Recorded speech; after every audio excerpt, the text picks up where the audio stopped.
দেখুন বন্ধুরা, ভিনামি চাষে প্রিপারেশনের জন্য সময় আমাকে জুস অবশ্যই ভেজাতে হয়।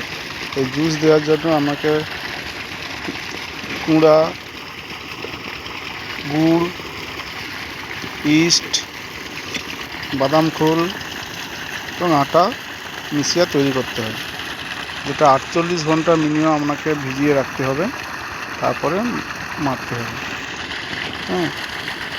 এই আমাদের ভিজানো হয়েছে, দেখুন, ঠিক আছে। এটা 48 ঘন্টা পর মারা হবে। 5 কিলো গুড়, বাদাম খোল 2.5 কিলো, আটা 5 কেজি, আটা 2 কিলো, আর হচ্ছে কুঁড়ো 5 কেজি করে, পাথর কুঁড়ো 5 কেজি করে দেওয়া হয়েছে। এবং আমরা কাঁচা ইস্ট ব্যবহার করি। কাঁচা ইস্টটা 1500 করে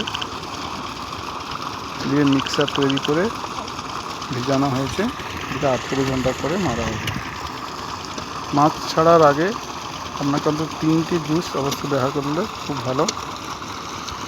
যা এটা আমাদের প্রথম ব্যবহার করা হবে 2 দিন পর।